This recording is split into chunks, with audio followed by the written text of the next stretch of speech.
Good afternoon, NASCAR fans, and welcome to NASCAR Chat, the YouTube show where we're going to be discussing the latest happenings of the Monster Energy NASCAR Cup Series. My name is David Whitlock, aka LHD on Sports, as you see in my banner there.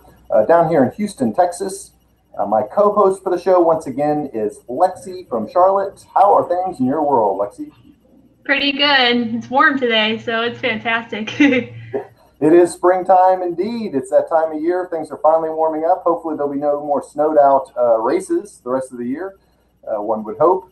Our other guest is again could not be with us, Kells. We miss you. We hope you can come back someday. I know Saturdays are busy for you because you have to work, but we'll see you soon.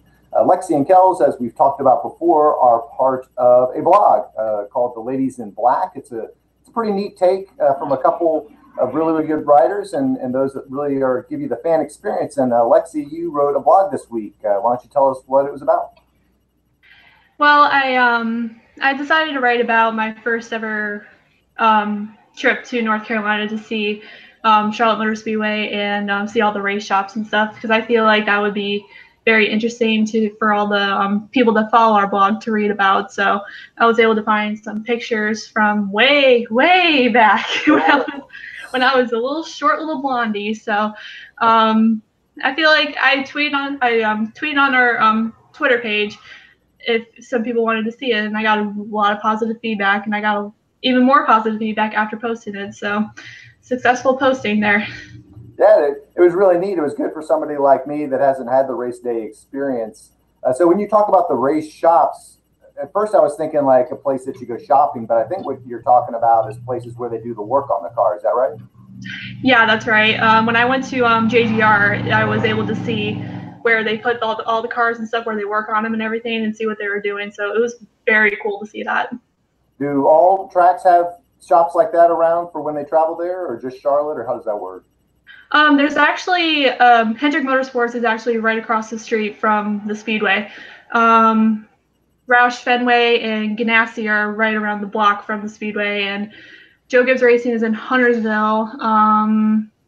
Kyle Busch Motorsports and Penske Racing are in Mooresville.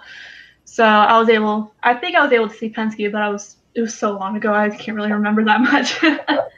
Well, I definitely encourage fans of the show to check out the blog. Again, in our YouTube feed, we put the link of the blog at the bottom. It was a neat to see way back when you were just a little bit shorter than you are now. Yeah, just a little. So moving on to the racing on the track in 2018, we had the event up at the Texas Motor Speedway last week, and your boy Kyle Busch finally pulled through and got his first win. What was your reaction? Obviously, your reaction was very positive, but what were your thoughts on the race? I think it was really great. I feel like finally Kyle had that good week, but I knew that some way, somehow he was going to pull through.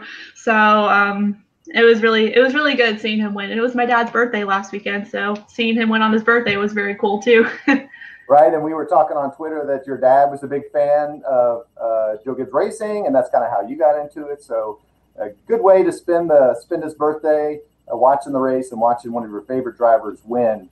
On the other side, maybe it's good Kells isn't here because she doesn't really like Kyle Busch and she really likes Chase Elliott. And Chase had a little run-in with the penalty law this week where some pictures started to emerge, and we weren't sure whether they were doctored up or not, but his back windshield appeared to be dented in. Can you explain how that happens or what happened and what the penalty was? It was basically what happened with Harvick at Vegas. It was basically, simply put, it was his rear window brace that was indented. Apparently, that helps with the aerodynamics of the car, so I'm assuming that's why they penalized him. But I feel like if Harvick got penalized for that same thing, that Elliott should have gotten penalized too. So I agree with the penalty completely. Yeah.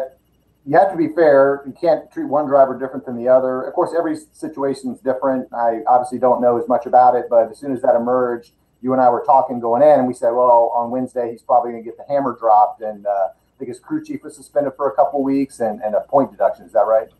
Yeah, he got 20 driver and owner's points taken away, and Alan Gustafson was suspended for 2 weeks because they explained why the crew chief was suspended because Chase got a penalty a couple weeks ago. I can't remember exactly what it was, but he got his car chief suspended for that penalty. So he was already serving his suspension at Texas.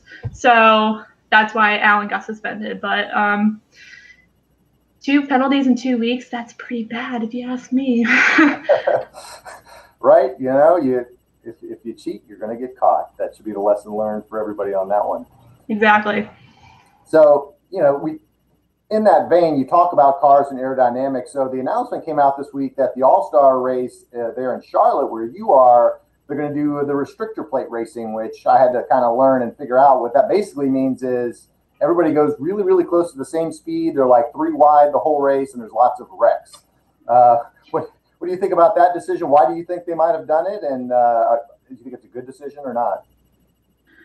I think it's a good decision because Charlotte is, well, apparently according to some of the fans, Charlotte's been boring over the last couple of years, which I don't agree with because it's one of my favorite tracks. But I think basically they wanted to try out something different than what they have done in previous years to get more fans to come out to it. But I don't feel like they should have done it for an exhibition race.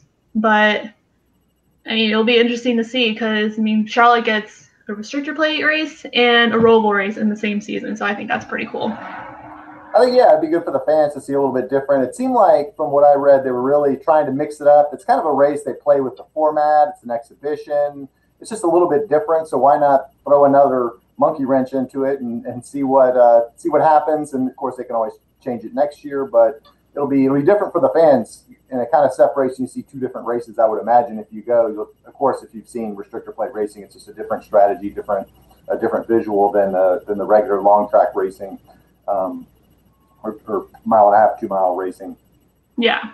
So speaking of tracks, so this week we're moving to Bristol, and I did an interview with you 2 ladies in black to start the season, and both of you guys listed Bristol as one of your favorite tracks, and then you listed Charlotte as your other, where you're from, and Kells listed Pocono, near where she's from. So tell me why you like it's a short track race.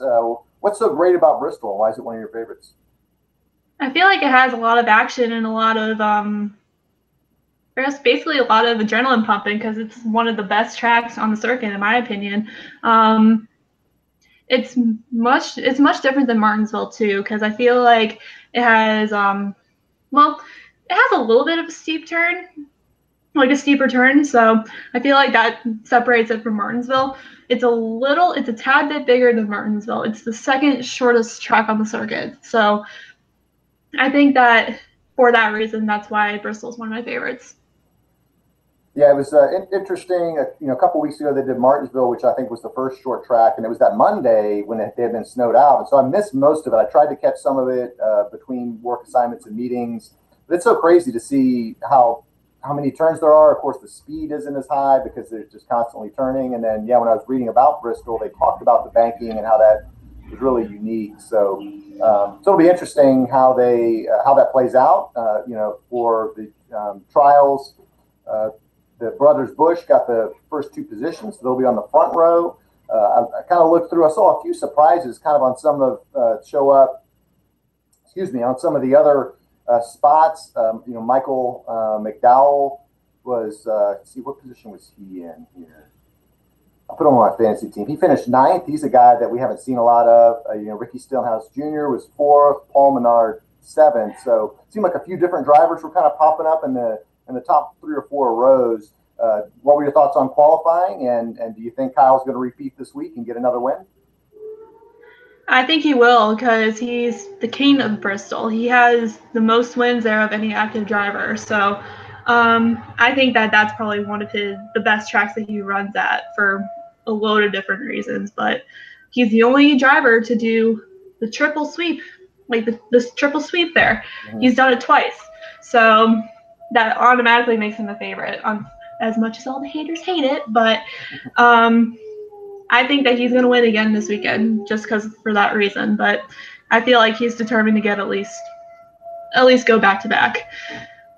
Yeah, I commented, I think, last week when I was kind of poking at you a little bit because he kept finishing runner-up, and I felt like when he broke through He's probably going to have a successful run here. If you kind of look at how last week went, he was, the last maybe 10, 20 laps, I was bouncing between watching the race and the Masters, to be honest, flipping back and forth.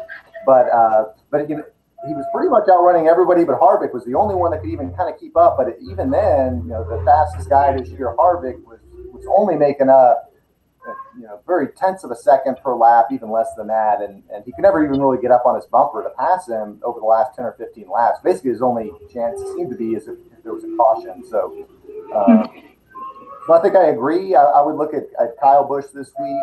I'm kind of mixing up my fantasy lineup a little bit. I'm overusing some of the drivers that are doing well, so I'm trying to pick some guys that maybe can give me some points without blowing through all my 10 starts for each of the main drivers. Any other drivers you like this week? Any other thoughts on the race? I gotta go with my boy Denny. I think that he's gonna have a good week too, because he's won a couple times at Bristol too. So he says that that's one of his favorite tracks too, aside from Richmond, his home track. So, and they're going to Richmond next week. So I think that if he doesn't win today, he'll win next week, or win tomorrow, he'll win next week. Right. Very good. Well, appreciate your time as always. We're going to wrap up the show right there. And so look forward to watching the race tomorrow. Any last minute thoughts or shout outs? I hope everybody enjoys the race. Hopefully they can get it in tomorrow because it's supposed to storm. But if you guys have any suggestions on what I should write or what me and Kelly both should write, then just tweet me or her and we'll take those ideas into consideration. Absolutely. And same with the show. We put it out there one time for questions for us to talk about. We look for things to talk about. So if you watch the show, hit one of us up on Twitter. And until then, we'll see you next time on NASCAR Chat.